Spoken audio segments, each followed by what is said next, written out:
بسم اللہ الرحمن الرحیم۔ السلام علیکم عزیز طلباء، کیسے ہیں آپ؟ آج کا ہمارا ٹاپک جو ہے وہ 9th کلاس کی انگلش کی آبجیکٹیو معروضی کے بارے میں ہے۔ انگلش کلاس کا 9th کی انگلش کا پیپر 75 نمبر کا ہوتا ہے، 75 مارکس کا ہوتا ہے، جس میں 19 نمبر معروضی کے آبجیکٹیو کے ہوتے ہیں اور 56 مارکس جو ہوتے ہیں وہ انشائی سے سبجیکٹیو کے ہوتے ہیں۔ اگر آپ تھوڑی سی توجہ دیں، تھوڑی سی توجہ، صرف ٹیکنیکل بات ہے، سمجھنے کی بات ہے، اگر تو آپ 19 نمبر میں سے 19 یا 17 18 نمبر آرام سے حاصل کر سکے ہیں۔ تو اس مقصد کے لیے ہمیں پہلے سمجھنا پڑے گا کہ معروضی کے سوالات کہاں سے آتے ہیں اور ہم نے ان کی تیاری کیسے کرنی ہے۔ آج کا جو ہمارا یہ ٹاپک ہے، یہ جو ہماری ویڈیو ہے، یہ صرف معروضی کو 9th کی معروضی کو سمجھنے کے بارے میں ہے کہ کہاں کہاں سے سوال آئیں گے اور ہم نے ان کی سٹڈی کہاں سے کرنی ہے۔ پھر اگلی 2-3 ویڈیوز کے اندر میں آپ کو معروضی کے سارا سلیبس کور کرا دوں گا اور انشاءاللہ اسی میں سے ہی 19 نمبر کی معروضی آئے گی۔ صرف اگلی نیکسٹ 3 ویڈیوز اب دیکھیں گے تو آپ انشاءاللہ پوری معروضی کے 19 نمبر لینے کے قابل ہو جائیں گے، اور آپ کو کہیں کسی بھی قسم کی کوئی اور کتاب، کسی بھی قسم کی اور تیاری کرنے کی ضرورت نہیں ہوگی، صرف آپ کو یہ سلیبس سمجھنا ہوگا۔ تو ہمارے 19 نمبر کی معروضی میں، 9th کلاس کی معروضی میں 4 سوال آتے ہیں۔ پہلا سوال ہوتا ہے ورب کے بارے میں۔ ٹینس اس مقصد کے لیے آپ کو آتے ہوں، میں نے ٹینس کا ٹیبل بھی بتا دیا ہے آپ کو، پہلے آپ ادھر سے پہلے وہ دیکھ لیں، اس کو سمجھ لیں، پھر یہ سوال آپ آسانی سے حل کر سکتے ہیں۔ اس کے بعد جو آپ کا سوال آئے گا وہ آئے گا سپیلنگ کے بارے میں۔ یہ کتاب میں سے جو آپ گلاسری والے میننگز یاد کرتے ہیں ان کے سپیلنگ یاد کریں گے تو یہ سوال بڑی آسانی کے ساتھ آپ کو سمجھ آ جائے گا۔ اس کے بعد ہمارا تیسرا سوال جو معروضی کا آئے گا وہ پوچھتا ہے کہ choose the correct meanings of the under line word, یعنی کہ جو ہم نے اس سینٹنس میں لفظ انڈر لائن کیا ہے اس کے 4 میننگز ہم بتا رہے ہیں۔ وہ کہتا ہے 4 میں سے جو صحیح آپشن ہے، جو صحیح جواب ہے اے بی سی ڈی، اس کو آپ نے اس کا بتانا ہے ان کو کہ یہ صحیح ہے، اے صحیح ہے، بی صحیح ہے، سی صحیح ہے یا ڈی صحیح ہے۔ یہ کتاب میں سے آئے گا سوال۔ اوپر والا کریکٹ سپیلنگ والا بھی کتاب میں سے آئے گا۔ آخری چوتھا سوال جو ہوگا 5 نمبر کا، وہ کہتا ہے choose the correct option accordingly to the grammar.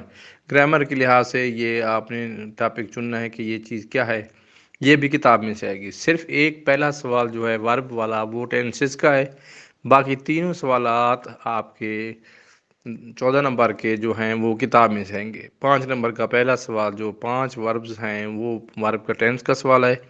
اس کے بعد یہ چیزیں ہیں، یہ آپ کو میں 9th کا گرامر اپلوڈ کروں گا، 10th کا گرامر اپلوڈ کروں گا۔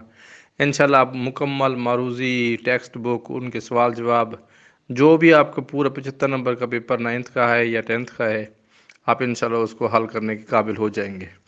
تو اس مقصد کے لیے پہلے دیکھتے ہیں، آئیے آپ کو یہ پیپر ہے، آپ کا ایک سابقہ پیپر ہے، اس میں وہ پہلے پوچھتا ہے جناب کوشچن نمبر A1A، وہ کہتا ہے 5 نمبر کا یہ سوال ہے، وہ کہتا ہے fill in the blank, fill in the correct option with correct form of the verbs, verb کی صحیح فارم لگائیں۔ وہ کہتا ہے مثال کے طور پر پہلی ورب وہ دیتا ہے ارابز اسٹارٹیڈ ٹو، خالی جگہ پریشر۔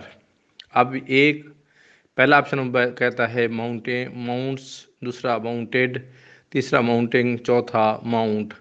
یہ ورب کے لحاظ سے ہے کہ پہلی ورب آئے گی پریزنٹ انڈیفینٹ میں، وہاں پر ایسے یس لگتا ہے، دوسری فارم ہے، پھر وہ چوتھی فارم دے رہا ہے، پھر وہ سمپل سادہ پہلی فارم دے رہا ہے۔ وہ کہتا ہے کہ یہ بتائیں کہ یہاں پر ہم نے کون سی ورب استعمال کرنی ہے، پریزنٹ کی استعمال کرنی ہے، پریزنٹ پارٹیسپل استعمال کرنی ہے، پاسٹ انڈیفینٹ استعمال کرنی ہے، کون سی استعمال کرنی ہے۔ پھر وہ پوچھتا ہے ہاؤ لانگ، خالی جگہ یو بین لرننگ انگلش، تم کتنی عرصے سے انگلش کر رہے ہو۔ اب دیکھیں نا بین لگا ہوا ہے ہم نے، اگر آپ ٹینس کو تھوڑا سا سمجھتے ہوں تو آپ کو پتہ چل جائے گا کہ ایز ایم آر کے ساتھ تو بین بالکل نہیں لگتا۔ اب ہیز کے ساتھ بھی لگ سکتا ہے، ہیو کے ساتھ لگتا ہے۔ آپ دیکھیں کہ ہیز واحد کے لیے استعمال ہوتا ہے، ہیو جمع کے لیے، آئی وی یو دے کے لیے استعمال ہوتا ہے، تو کیا استعمال ہوگا، تو آپ آسانی کے ساتھ سمجھ سکتے ہیں کہ یہاں پر ہیو استعمال ہوگا۔ اسی طرح یہ خارج جگہ ساری کی ساری آپ کی گرامر کی معروضی میں سے، میں آپ کو پیپر نہیں حل کرا رہا، صرف آپ کو پہلے اسکیچ بتا رہا ہوں، پھر میں آپ کو سابقہ پیپر بھی حل کراؤں گا۔ میں نے آپ کو پوری بک حل کرانی ہے، میں نے پوری بک کی ٹرانسلیشن پڑھانی ہے، آپ کو پوری بک کے سوال جواب پڑھانے ہیں، پوری بک کا ہم نے ٹیکسٹ بک کا نچوڑ نکالنا ہے، کیونکہ ہمارے 75 میں سے 35-37 نمبر جو ہیں وہ کتاب میں سے آئیں گے۔ باقی جو ہمارا انشائی حصہ ہے، جس کو گرامر حصہ کہتے ہیں، گرامر انشائی میں بھی ہوتا ہے، اس میں ہم جو آپ کا گرامر کے لحاظ سے ٹینسز آئیں گے، ایکٹیو پیسیوس آئیں گے، پریپوزیشنز آئیں گے، کمپریہنشن آئیں گے، ڈائلاگ آئے گا، یا جو چیز بھی آئے گی آپ کی وہ آپ کو انشاءاللہ سمجھائیں گے۔ تو امید ہے کہ یہ آپ کو صرف اور صرف یہ میں نے پیپر کا پیٹرن دکھانا تھا، یہ آپ کو آبجیکٹیو کا پیپر کا پیٹرن سمجھ آ گیا ہوگا۔ اب ہم نے اگلے 3 لیکچرز کے اندر صرف اور صرف ہم نے آبجیکٹیو 9th کلاس کی مروزی کو پڑھنا ہے، تو آپ نے اس کو غور سے سمجھنا اور دیکھنا ہے، تو انشاءاللہ آپ کو وہ دکھاتے ہیں۔